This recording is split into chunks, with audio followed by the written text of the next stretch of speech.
Everyone thinks old kingdoms were glorious, powerful, and wise, but here's the truth they never tell you.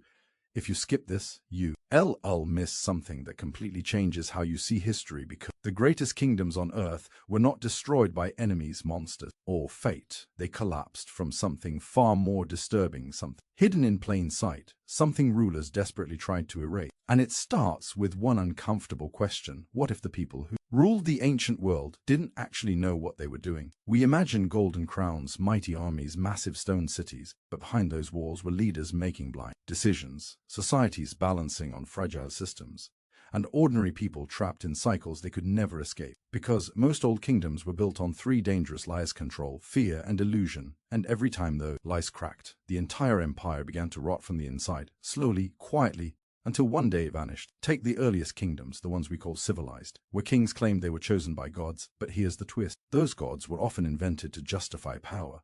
Because if you convince people that questioning the king means questioning the heavens, you never need to explain your failures. And this worked for centuries, until droughts came, crops failed, rivers dried, and suddenly divine rulers had no answers, only excuses. And when people are hungry, belief dies fast.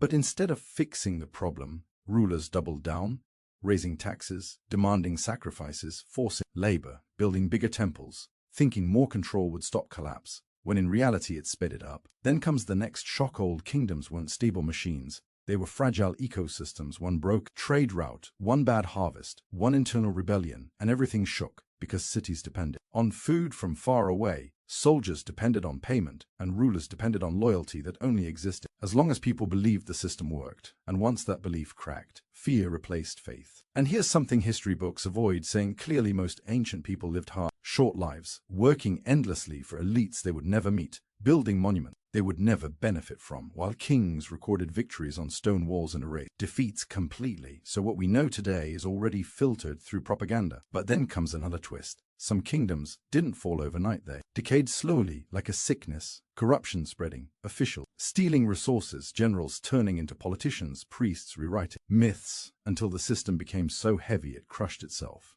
And when outsiders finally attacked, they weren't the cause, they were the final symptom, walking into a structure already hollow inside.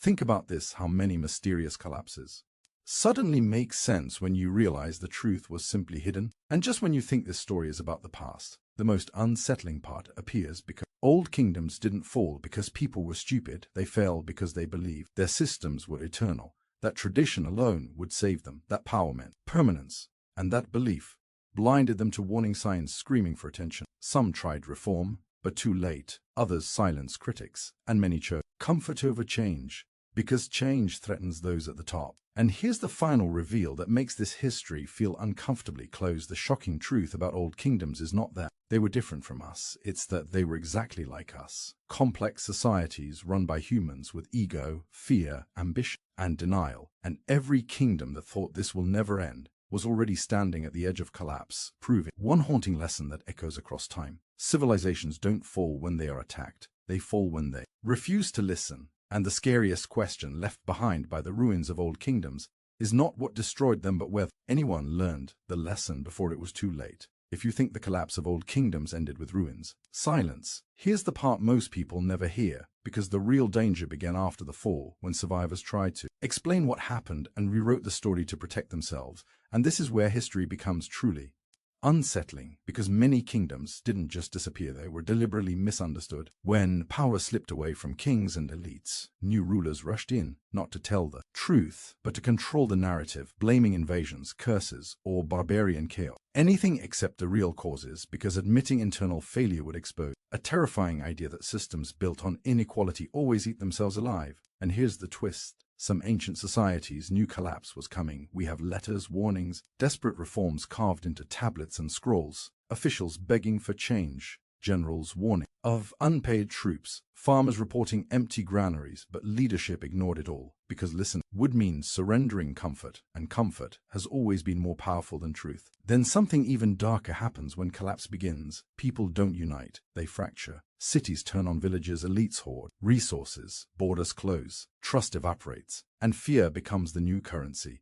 And once fear rules, cruelty follows fast. Laws grow harsher, punishments public, surveillance tighter, because when a system can't provide stability, It tries to enforce obedience instead. But enforcement doesn't create loyalty, it creates resentment, and resentment is the slow-burning fire that finishes what decay started. And here's the part that feels almost unreal. Many ancient people didn't realize that were living through the end of their world. They thought this was temporary, that order would return, that the gods would intervene, that the next ruler would fix everything. And by the time they understood the truth, the structures that held society together were already gone. Trade knowledge vanished, skills were lost, writing systems faded, not because people became less intelligent, but because survival leaves no room for memory. And then comes the haunting silent centuries where voices disappear, records stop, cities turn to dust, and future generations look back and call it a dark age, when in reality it was a long, painful recovery from leadership failure. But here's the most uncomfortable twist of all: every ancient kingdom that collapsed left behind warning. Carved into history, patterns repeating again and again, inequality widening, power concentrated, truth being silenced, criticism punished, tradition worshipped over reality,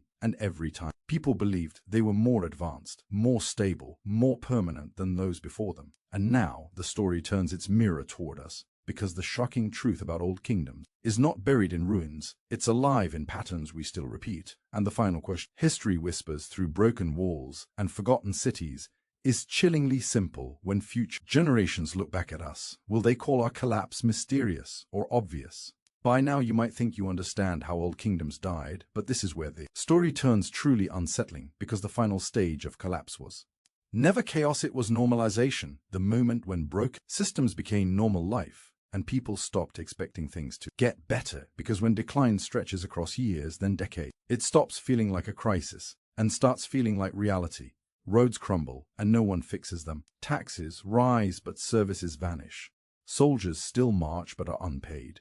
Leaders still speak but say nothing new. And the most dangerous shift happens quietly: hope shrinks. Ancient texts describe people lowering expectations generation by generation, accepting less food, less safety, less freedom, because memory fades faster than stone. And once people forget what stability felt like, they stop demanding it. This is how powerful kingdoms didn't just fall, they dissolved. And here's the twist: almost no one talks about collapse. Didn't affect everyone equally.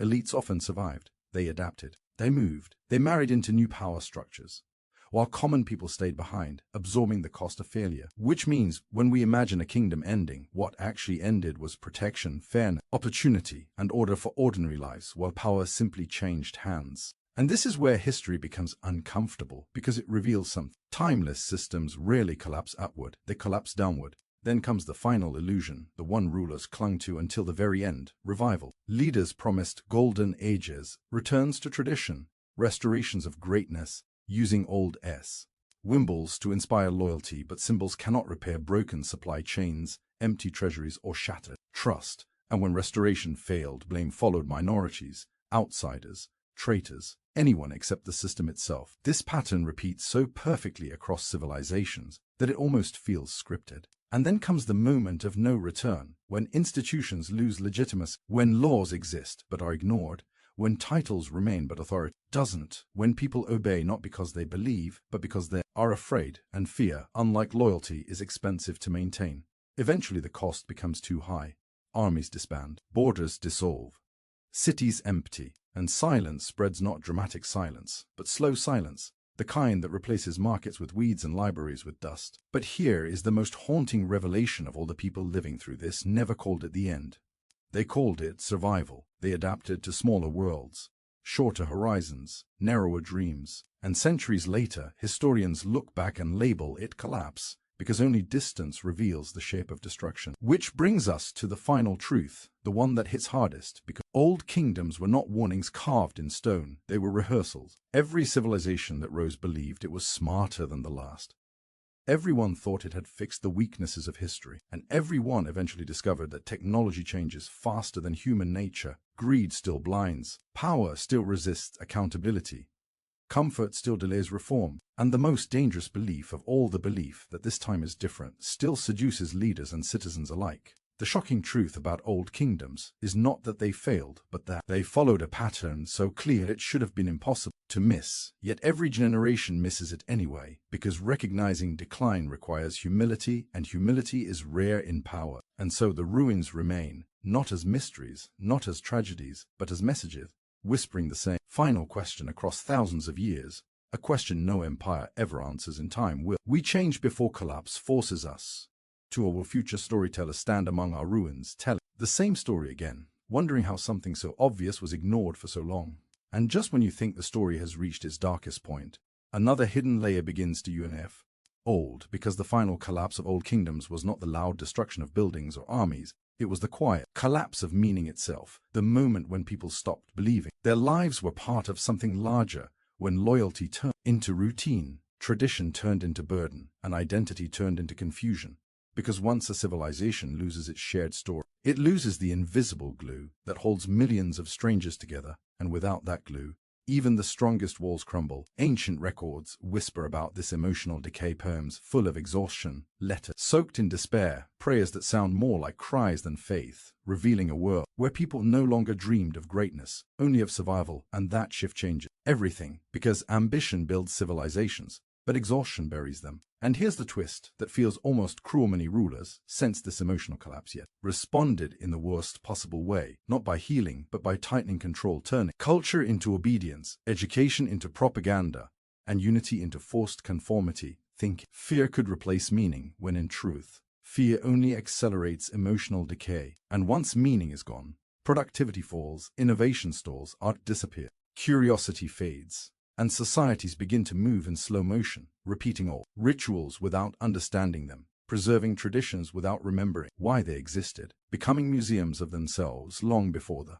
final fall. And then comes the quiet exodus: craftsmen leave, traders move away, thinkers seek safer lands, draining the kingdom of its most valuable resource, human talent, because people will endure hardship, but they will not endure hopelessness. And once hope escapes, revival becomes almost impossible. And here lies another chilling truth: many old kingdoms still looked powerful from the outside, even as they rotted inside. Armies marched, ceremonies continued, monuments rose, giving neighbors the illusion of strength, while behind closed gates, corruption, paranoia, and fear poisoned every decision, proving that collapse often hides behind the mask of greatness. And this deception fooled even their enemies, because no one expects a giant to fall until it does. And when it finally happens, history records it as sudden, even though it was decades in the making. And this brings us to the most haunting insight of all collapses. Not a single event, it is a process, slow enough to ignore, silent enough to deny, and familiar enough to accept, until one day people wake up and realize the world they grew up in no longer exists. And the most terrifying part is not that ancient kingdoms collapsed, but that they collapsed while believing they were stable, while trusting leaders who promised safety, while defending traditions that no longer worked, while attacking anyone who warned them. And this is the moment when the story stops being ancient and starts becoming uncomfortably modern. Because the same patterns, the same denial, the same fragile confidence, the same silencing of uncomfortable voices repeat across centuries like an echo that refuses to fade. And the ruins left behind are not warnings carved in stone. They are mirrors reflecting our own vulnerabilities, our own fears, our own choices, asking one final question that lingers long after the story ends: will we recognize the signs before they become ruins, or will we, like every kingdom before us, understand the truth only when there is nothing left to save?